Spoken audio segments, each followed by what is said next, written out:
Hey, are you a gear geek who just loves to see all the cool stuff that goes into making a record? I'm Andrew Colyer from Circuline, and this is the gear behind the music.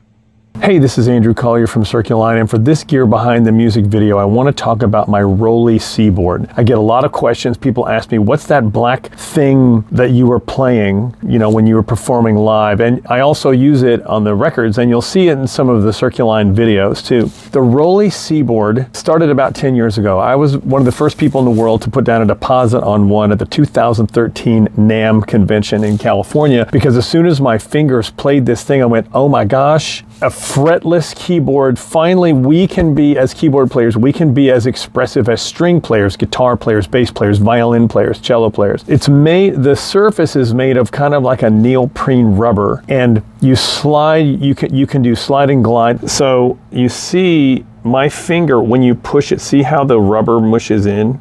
And I can do vibrato like I'm on a string. I can also do, see how this slides? I can slide around, I can slide and glide up and down. It's also, when you push in, it's got some tactile sense to it as you push in. So you can kind of slide, the way you can slide around, but it's very expressive. It is a very unique instrument, and it's actually kind of challenging to play because it's, it doesn't feel the same as a hard 88 key piano key, and it's not the same as a synth organ key. It's kind of really its own instrument, but I love it. I've loved it ever since I got it. I would highly recommend that you check one out. I used it on the second album, Counterpoint, as the intro for the song Forbidden Planet, and you can see that in the official video. And we shot that, the album came out in 2016, but I recorded that in 2015. And I also used it on this record too. You'll hear it when you hear anything that's kind of sliding around and gliding around, like that's pretty cool. The Roley, R-O-L-I, Roley C-board. Thank you so much for watching, and we'll see you in the next segment. Hi, this is Darin from Circuline. I'm here in the studio talking to you about some of the equipment that was used on our third record. I am going to talk to you about the bass drum and hi-hat stands. I've been using DW products for probably the last 10 to 12 years. I'm a big fan. They're high quality, very versatile, and they make me sound good, which is very important. What are these? Sennheiser in-ear monitor packs. I want to talk about jewelry. This was made by Denise Romano Bright for me, and this was given to me by Sharon Rudolph and Dave Bainbridge. It's very beautiful, by a very famous lucite artist. These are our packs. Hello, this is Shelby from Circuline, and on this episode of Gear Behind the Music, I'm going to talk a bit about my desk and the setup that I've got going on here at my home studio where I recorded the bass for C.O.R.E. Although I did move house recently, so this isn't quite accurate, but all of the gear, most of the gear, that's not even true, most of the gear is the same. So in principle, it's basically the same setup. Welcome to my home studio setup. I only recently moved house, so this has changed a bit since I recorded bass for the album. But I think that there's enough here to talk about that's still relevant, For the most part, things are in principle the same, but just in a new location. Now, the first thing that people tend to notice is the great big massive monitor. It's kind of ridiculous. So this is essentially, if I can get it to, there we go. This is one big, massive, super ultra wide is what they call it. It's a 32:9 aspect ratio, which means that it's essentially two 27-inch 16:9s. If you split it in half, it's two 27-inch monitors joined together with no seam in the middle. And this means I can have the timeline of the entire song that I'm working on presented in front of me. And it's very useful for that. It's fantastic. And I find that it allows for my productivity to be a lot more fluid. But the downside is there's give and take with this. The downside is that it's almost a bit too wide to enable me to have my speakers in the optimal setup. I kind of have to have my speakers panned really wide and then turned in, which is not optimal, but I make it work.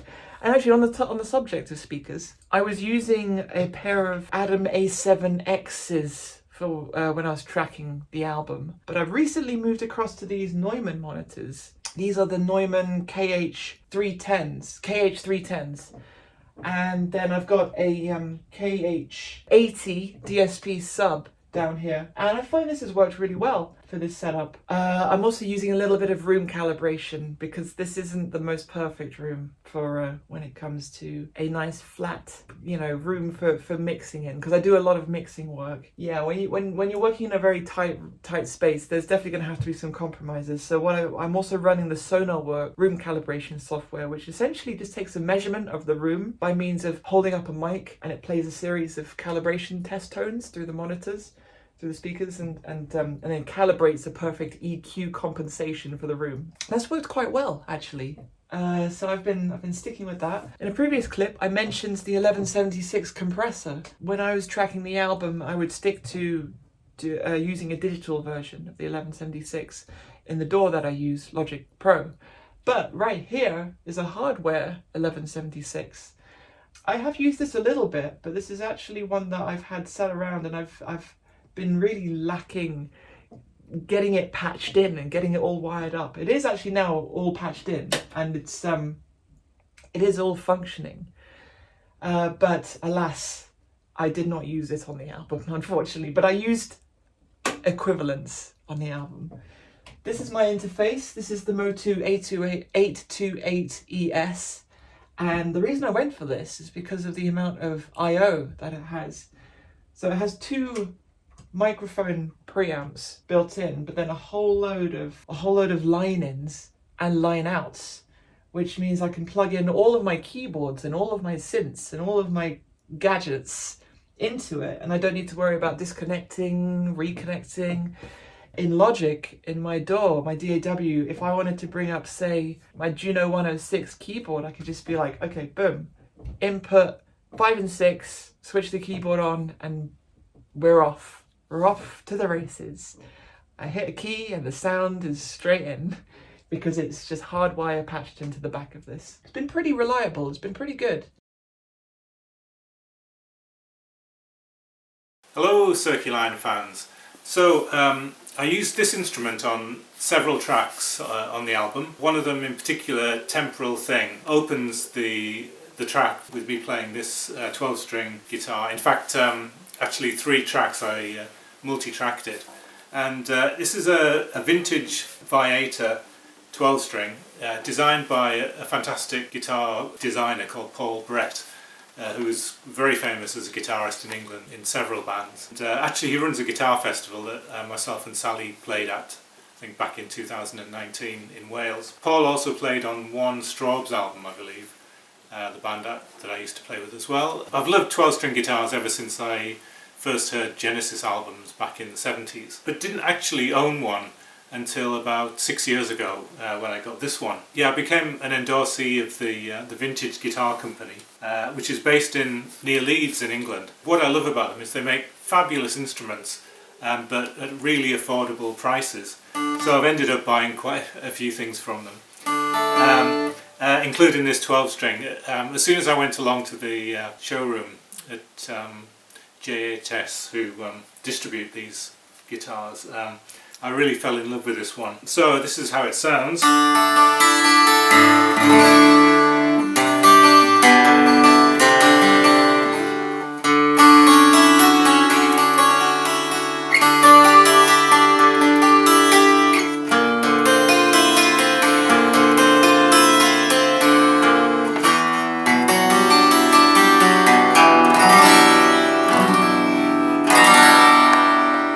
Yeah, really lovely sparkly tone.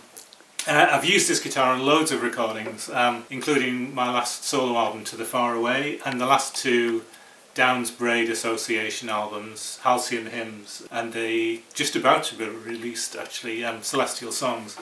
But yeah, on the Temporal Thing track, in fact on a few of the other Circuline tracks, what I like to do is, if I'm doing a strumming part, I often double track it but use a capo at a certain fret, and this is a G7th 12-string capo, which is a fabulous thing, designed specifically for 12-string guitars, and I'm not sure if you can see it from there, but there's like grooves in there that correspond with the thicker strings, so that when you use a standard capo with 12-string you often get choked strings, but with this you line up the grooves and you get everything sounding really nicely.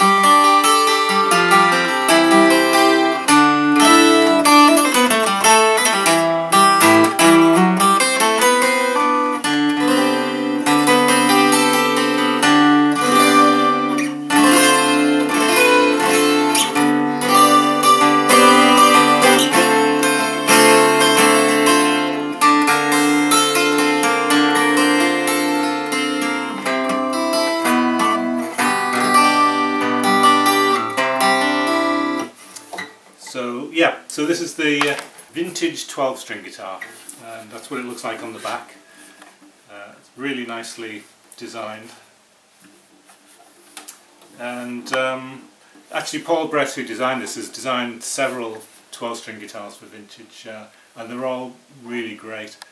Some based on 1930s, I believe, like 12-string blues guitars.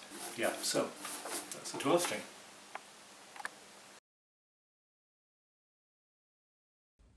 Hopefully that's usable. I'm so sorry. You can edit this out.